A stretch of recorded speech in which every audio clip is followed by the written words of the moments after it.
কোনো মাসের শেষ হয়নি আর কিভাবে টাকাটা চাবো এই ভাবতে ভাবতে শেষ পর্যন্ত সকল লজ্জা শরম ত্যাগ করে মাসের আগে টাকাটা চেয়ে নিয়ে এসেছিলাম। আর সেই দিন ছিল রবিবার, সাপ্তাহিক ছুটি বলেই চলে। সেই দিন কোনো মাংসের দোকান খোলা থাকবে না। আর তখন তো পড়ে গেলাম আর এক বিপদে, কারণ আমাকে তো আজ মাংস নিতেই হবে। আর তাই তো চলে গিয়েছিলাম স্বপ্ন সুপার শপে। আর সেখানে গিয়ে ভাগ্যক্রমে জাস্ট এক পিস মাংস পেয়েছিলাম, যেখানে সম্ভবত 1.5 কেজির মতো মাংস হবে, এতটুকুই হয়েছিল। আর সেই মাংসটা নিয়ে এসে রান্না করেছিলাম। সেই দিনটাও কিন্তু আমি পার করে এসেছি। তখন ঘরে একটা টাকা ছিল না, যে টাকাটাতে চাইলে আমি আমার একটা মেহমানকে ভালো কিছু এনে খাওয়াতে পারবো।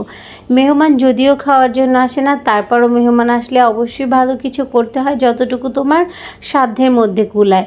না হলে কিন্তু কথা শুনতে হয়। আর যদি সেটা হয়ে থাকে আপনার শ্বশুরবাড়ির মেহমান, তাহলে তো কোনো কথাই নেই। আপনি যতই বলেন না কেন, মানুষ এগুলো নিয়ে আলোচনা করে না। আসলে মূলত আলোচনা হয়ই এগুলো নিয়ে, কারণ ওই যে দিন শেষে পেটের জন্যই সব কিছু, এই কথাটা মাথায় রাখবেন।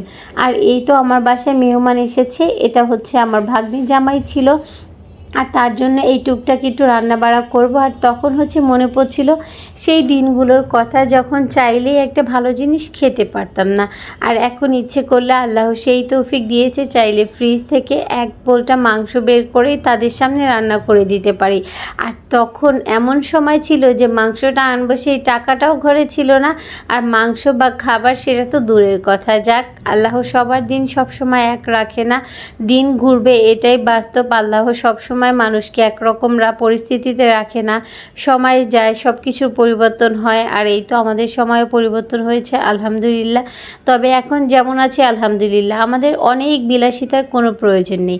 4টা ভাত ভালো মতো খেয়ে বাঁচতে পারলেই হয়, এর বেশি আমাদের দরকার নেই। এতে অনেক বেশি শুকরিয়া। আর এই তো রান্না করছিলাম মেহমানের জন্য, যেমনটা বললাম। আর সব কিছু কিন্তু যেমনটা দেখলেন আপনারা রান্নায়, আমি কিন্তু সব কিছুই হাতে মেখে আজকে রান্না করেছি। কারণ একদম টাইম ছিল না, খুব বেশি ব্যস্ত ছিলাম। একটা অকেশনও আছে সামনে, আর এরই মধ্যে সে হুট করেই চলে এসেছে। আর তাই যা পেরেছি সেটা দিয়েই, ঘরের মধ্যে যা ছিল আর কি, সেটা দিয়েই তাকে আপ্যায়ন করার চেষ্টা করেছি। আর এখানে আমি করছিলাম লাউ ভাজি, যার সাথে দিয়েছি একটি ডিম আর আলু। এটা কিন্তু খেতে বেশ ভালো লাগে, যারা কখনো খাননি ট্রাই করবেন। আর গরুর মাংসটা রান্না করেছিলাম কিন্তু একটা টমেটো দিয়ে।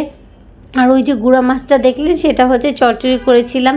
সো এই করেছিলাম আমি আজকের রান্না। আর সবগুলো রান্নাই খুব বেশি তাড়াতাড়ি করছিলাম, কারণ ওই যে বললাম তেমন সময় ছিল না হাতে।